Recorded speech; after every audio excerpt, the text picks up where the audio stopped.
శాసనసభ్యులు మిత్రులు ఎమ్మెల్యే రామకృష్ణారెడ్డి గారు, రాష్ట్ర ఉపాధ్యక్షురాలు నేలంగి శ్రీదేవి గారు, ఎక్స్ ప్రెసిడెంట్ బొమ్మల దత్తు గారు, అనకాపల్లి జిల్లా ఇన్ఛార్జ్ కర్రి చిట్టుబాబు గారు, ఎక్స్ డిస్ట్రిక్ట్ ప్రెసిడెంట్, అలానే మా అసెంబ్లీ కన్వీనర్ రాజు గారు, BJP assembly convener, Harinarayana Reddy గారు, బీజేపీ సీనియర్ నాయకులు, యువ నాయకులు, జనసేన నాయకులు రావాడ బాబు గారు, టీడీపీ, బీజేపీ, జనసేన నాయకులు, మీడియా ప్రతినిధులు అందరూ కూడా హృదయపూర్వక ధన్యవాదాలు. నేను ఈరోజు ఎమ్మెల్యే గారి యొక్క గ్రామం రావడం చాలా అదృష్టం. ఎందుకంటే ఈ రోజుని సోమలమ్మ తల్లిని దర్శించుకున్నాం. అలానే మా ఊరు గ్రామదేవత కూడా సోమలమ్మ తల్లి. వారి ఇంటికి తీసుకెళ్లారు, అమ్మవారు అమ్మగారింటికి. మన దేశం ఎంత గొప్ప దేశం అంటే ప్రతి ఊర్లోనూ ఇలాంటి వైవిధ్య భరితమైనటువంటి వివిధ అంశాలు, వాటిని అన్నింటినీ కూడా ఎల్లవేళలా గౌరవించేటువంటి సంస్కారం ఒక భారతదేశంలోనే ఉంది. అందరూ మన వెంకటేశ్వర స్వామి దగ్గరికి వెళ్తాం, యేసు ప్రభుని పూజిస్తారు. ఎవరి వర్గాలను వాళ్ళు పూజించినప్పటికి కూడా ఈ సంబరం అనేది మన అందరినీ కలిపే ఒక యునైటెడ్గా ఈ సంబరంలో మన గ్రామంలో ఉన్నటువంటి అన్ని వర్గాల్ని కలిపే విధంగా డిజైన్ చేశారు.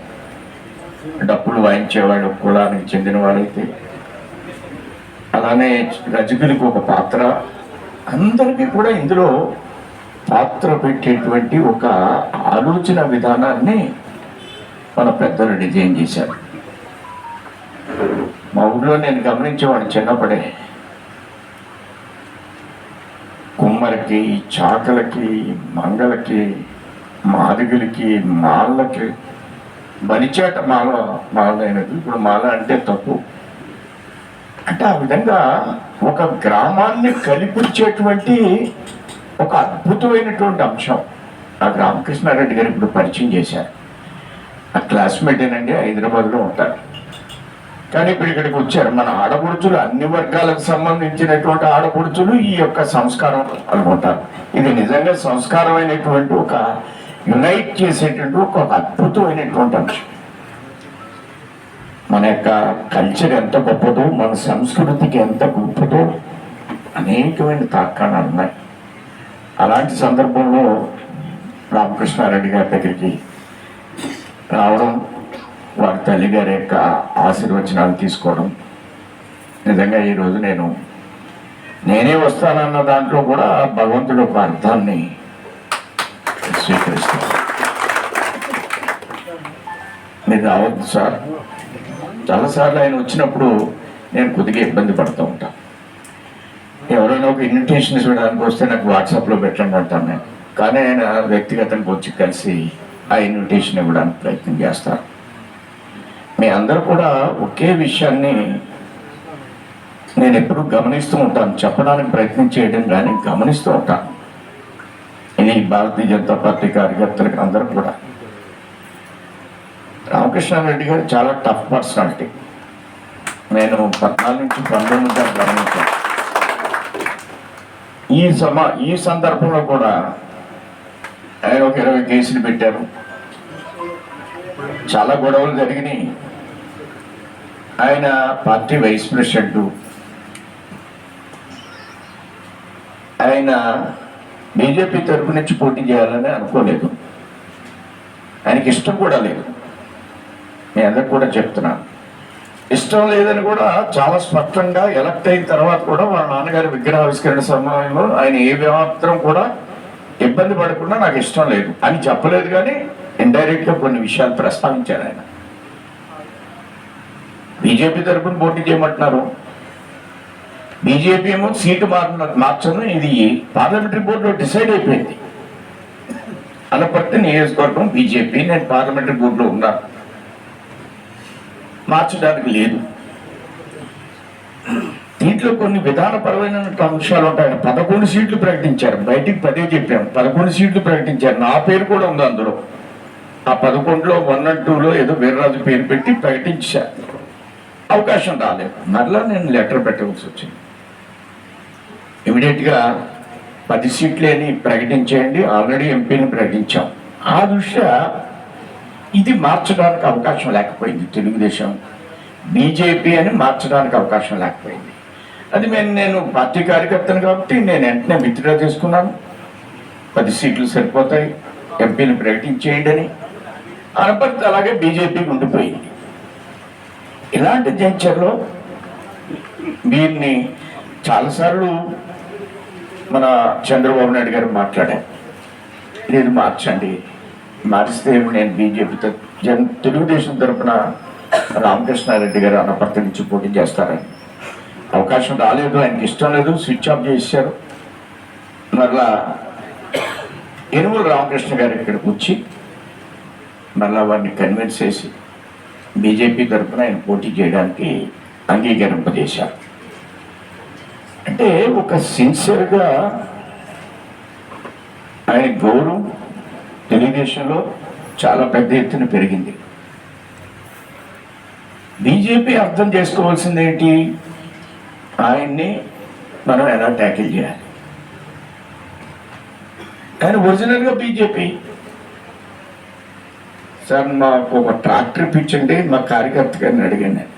14-19లో ఇస్తాం, కానీ మా కార్యకర్తను మీ ఇంటికి పంపిస్తాను సార్ అని. ఆయన వచ్చాడు. ఆయన చాలా కాలం నుంచి నాతో బీజేపీలో పనిచేసాడు. అతను వచ్చాడు. ఆయన కమిట్మెంట్, వెళ్ళి మీ కార్యకర్తను కలవండి అన్నాడు. నేను వెళ్ళనంటాడు ఆయన.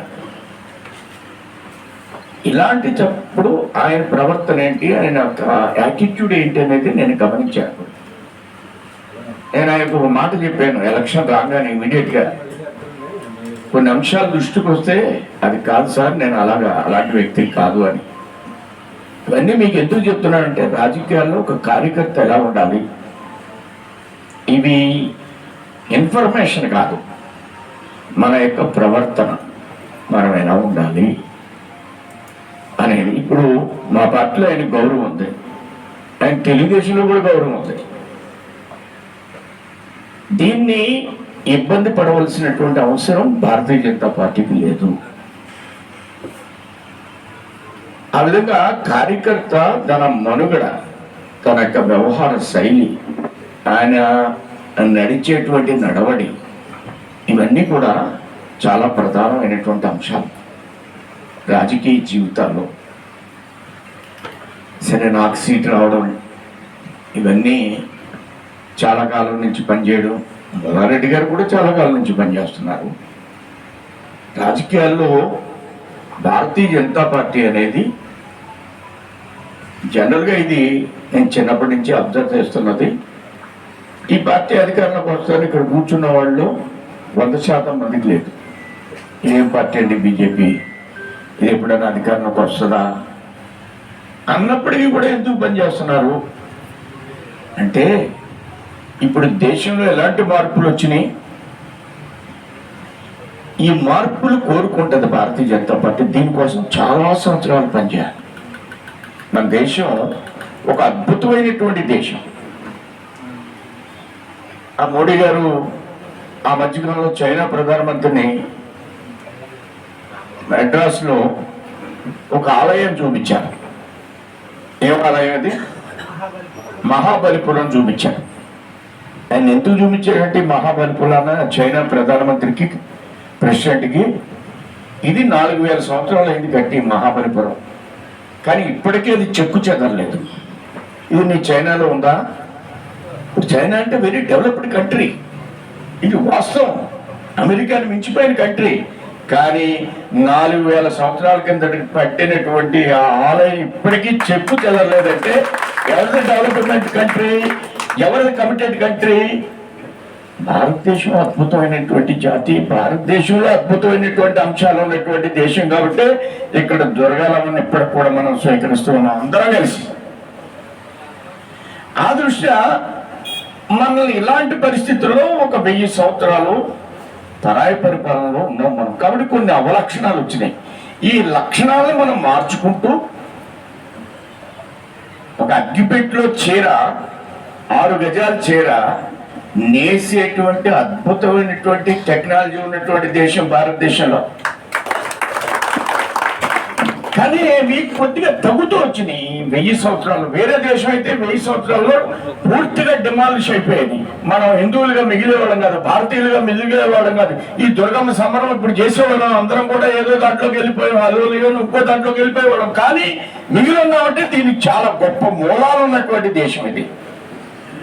ఈ మూలాలని మనం సరిచేయాలి. ఈ మూలాల్లో చిన్న రిపేర్లు వచ్చినాయి. ఈ చిన్న రిపేర్ని సరిచేయాలంటే మనం అందరం కలిసి పనిచేయాలి. ఇంకా చాలా కాలం పనిచేయాలి. 40 ఏళ్ళు 46 ఏళ్ళు నా ముందు రామ్మాధవ్ గారు నాన్నగారు చాలా కాలం పనిచేశారు. మాధవ్ నాన్నగారు 60 ఏళ్ళు పనిచేయడం నేను చూశాను. ఎందుకు పనిచేస్తారంటే ఈ దేశంలో ఇప్పుడు మార్పుని గమనించడం కోసం ఈ మార్పులు మనకు కావాలి. ఈవేళ మన రాష్ట్రంలో 6 ఎయిర్పోర్ట్లు వచ్చినాయి.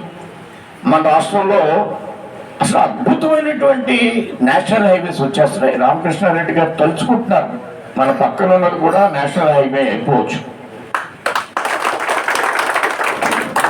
ఇదేమీ పెద్ద విషయం కాదు, కొద్దిగా టైం పడుతుంది. ఏ హైవే అయినా బ్రహ్మాండమైన హైవే అయిపోతుంది. దేశంలో మార్పులు నేను వెస్ట్ గోదావరిలో చూస్తే నల్లజర్లో చూడండి, ఇప్పుడు ఎలా వెళ్తాం, అమెరికాలో ఉన్న రోడ్లోకి వెళ్ళిపోతున్నాం నల్లజర్ రోడ్లో. దాని పక్కన వరకు బాలయోగ్ గారు ఉన్నప్పుడే తాడేపల్లిగూడు నుంచి ఇలా మన రావులపాలెం నుంచి ఒక నేషనల్ హైవే వచ్చింది. దాని పక్కనే ఇప్పుడు ఒక హైవే, 3వ హైవే. అంటే మనం హైదరాబాద్ వెళ్ళడానికి ఇప్పుడు విజయవాడ వెళ్ళకుండా కూడా ఖమ్మం మీదుగా ఒక హైవే ఉంది ఇప్పుడు మనకి. ఇది కాకుండా 4వ హైవే వస్తుంది, గ్రీన్ ఫీల్డ్ హైవే అని. ఆ హైవే చాలా గ్రామాల నుంచి ఖమ్మం వెళ్ళడానికి వేరే రూట్లో వెళ్ళేటువంటి ప్లాన్ చేసి అది పోలవరం మీదుగా కొవ్వూరు మీదుగా గోదావరి గట్టు మీద నుంచి బొబ్బర్లంక దగ్గర ఆ బ్రిడ్జ్ ఏదైతే ఉందో దానికి కనెక్ట్ అవుతుంది విజయనగరం మీదుగా. ఇది చాలా వైవిధ్యం. ఇంకా హైదరాబాద్ మనం ఈ రాజమండ్రి నుంచి 5 గంటల్లో 4.5 గంటల్లో వెళ్ళే పరిస్థితి వస్తుంది. ఇవన్నీ ఏంటి దేశంలో మార్పులు. ఇవన్నీ మీకు ఎందుకు చెప్తున్నానంటే ఇలాంటి మార్పు కావాలి, ఇది అమెరికా లాంటి రోడ్లు కావాలి. కాబట్టి మనం అందరం కూడా కలిసి పనిచేయాలి. అందుకు పనిచేస్తున్నాం. మనం ఈ దేశాన్ని ప్రపంచ దేశాల్లో అగ్రగామి దేశంగా తీర్చడం కోసం పనిచేస్తున్నాం. రాజకీయాలు ఉంటాయి, రకరకాలుగా ఉంటాయి, అది మారుతూ ఉంటుంది. రాజకీయాలు అనేవి ఎప్పుడు ఎలా ఉంటాయి కూడా మనం చెప్పలేము. We are not describe. మొన్న చూడండి క్రికెట్లో మనం కప్పు కొట్టాం. రాజకీయాలు అనేవి జస్ట్ లైక్ క్రికెట్ లాంటివి. ఎప్పుడేం జరుగుతుందో మనకు తెలియదు. మన మీద మన ఓడిపోయినటువంటి దాన్ని మనం 240కి ఎక్కడో కంట్రోల్ చేసి వాళ్ళని ఓడించాం. వాళ్ళు మరలా సౌత్ ఆఫ్రికాని 355 పరుగులు కొట్టేశారు. దాని మీద మనం మళ్ళా ఆడుతున్నాం. ఏమవుతుందో తెలీదు. మనం మళ్ళీ దాన్ని కంట్రోల్ చేసాం. 350కి వెళ్ళలేదు. ఆడ కూడా గొప్పగా ఆడారు. దాన్ని మళ్ళీ మనం కొట్టేశాం. ఏం ఊహించలేదు. ఏం జరుగుతుందో తెలియదు. ఈ బంతేస్తే 4, ఈ బంతేస్తే మ్యాచ్ విన్ను, లేకపోతే ఈ బంతేస్తే మ్యాచ్ డిఫీట్ అవడం. ఇలాగ రాజకీయాల్లో ఏ క్షణంలో ఏదైనా జరుగుద్ది. కానీ కార్యకర్త అనేవాళ్ళు తన యొక్క స్థిరత్వంతో నిరంతరం ఈ దేశం కోసం పనిచేస్తున్నాం, ఈ రామవరం కోసం పనిచేస్తున్నాం, ఈ యొక్క అనపర్తి అసెంబ్లీ కోసం పనిచేస్తున్నాం, ఈ రాజమండ్రి పార్లమెంట్కి, ఈ యొక్క భారతదేశం కోసం, ఈ రాష్ట్రం కోసం పనిచేస్తున్నాం అనేటువంటి ఆలోచనతో మనం ముందుకు వెళ్ళినప్పుడు ఇవాళ అద్భుతమైనటువంటి పరిపాలన సాగుతుంది. చాలా మంది చాలా విషయాలు మాట్లాడుతూ ఉన్నారు. జగన్మోహన్ రెడ్డి అయితే అసెంబ్లీకి రాడంట, కౌన్సిల్లో మాట్లాడతారంట మన బొత్స సత్యనారాయణతో. అసెంబ్లీకి రాకపోవడం అంటే కౌన్సిల్కి 2 కళ్ళు ఉన్నాయి మనకి. ఒక కన్ను మూసేస్తా ఉంటే ఒక కన్ను తెరుస్తా ఉన్నట్ట. అదేమి ఆలోచన విధానం. ఆయన ఏమనుకున్నాడంటే నాకు 40% వచ్చింది కాబట్టి నేను మరలా ఏదో సాధిస్తాను ఈ రాష్ట్రంలో అంటున్నాడు. ఆయన ఏమీ సాధించలేడు. అతని యాటిట్యూడ్ మార్చుకోవాలి. చాలా మంది ఏం మాట్లాడుతున్నారంటే అతను రాదు అని బ్లంట్ గా చెప్తున్నాడు. అది సాధ్యపడే విషయం కాదు. ప్రవర్తన మారాలి ప్రతి వ్యక్తికి. నేనే అధికారంలోకి వస్తానని 150 కోట్లతో బిల్డింగ్ కట్టించాడు, అందులో నేను ఉండొచ్చని. నువ్వెవరో అనుకోవడానికి చేసేది ప్రజలండి. నేను రోజు బటన్ నొక్కానంటున్నావు, మరి నువ్వు బటన్ నొక్కితే నువ్వు ఎందుకు ఓడిపోయావు అనేది కానీ ఒకసారి ఆయన ఆత్మ పరిశీలన చేసుకుంటే స్థిరుడిగా ఆలోచించడానికి అవకాశం ఉంటుంది. కానీ అది తక్కువ జరగదు. రాజకీయాల్లో మనం ఊహించుకునేవి జరగవు. ప్రజలు ఏమనుకుంటున్నారో అదే జరుగుతుంది. దాన్ని బట్టి కార్యకర్త ఎప్పుడు నిరంతరం వాళ్ళకి సర్వీస్ చేయడం. రాజకీయాల్లో ఉన్న ప్రతి పార్టీ కూడా మేము పనిచేస్తాం, డెసిషన్ మీది, మేము నిరంతరం పనిచేస్తాం. చంద్రబాబు నాయుడు గారు మిషన్ విజన్ తిరుగుతూ ఉంటాడు ఆయన, అంతే. ఆయన ఆలోచన మొన్న మధ్యకాలంలో ఒక మీటింగ్లో వెంకయ్యనాయుడు గారు అంటున్నారు చంద్రబాబు నాయుడు గారి గురించి. చంద్రబాబు నాయుడు గారు చాలా బాగా ఆలోచిస్తాడు, కానీ ఎక్కువ ఆలోచించేస్తూ ఉంటాడు అని. అంటే ఆయన ఇది అమెరికా వెళ్ళాలనుకుంటారు. ఆయన కోరిక పెద్దది ఉండాలి కదా. అప్పుడు కూడా ఆయన తగ్గలేదు, నేను అమెరికాలో ఉండాలనుకుంటానంటే నా లక్షణమే ఇది. భగవంతుడు కొంతమందికి కొన్ని క్యారెక్టర్లు ఇస్తాడు, దానికి అనుగుణంగా వాళ్ళ ప్రవర్తన వస్తుంది. అది ఎవరికైనా కావచ్చు, ఏ కార్యకర్తకైనా, ఏ రాజకీయ నాయకుడికైనా, ఏ పొలిటికల్ లీడర్కైనా సహజంగా ఉంటుంది. ఆ తింజితో పనిచేయడానికి పవన్ కళ్యాణ్ గారు వచ్చారు. ఆయన నిన్న మన దేశం గురించి మాట్లాడారు.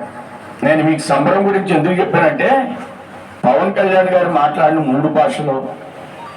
మనమేమో మెడ్రాస్లో ఉన్న అన్ని దేవాలయాలు తిరిగేస్తామా?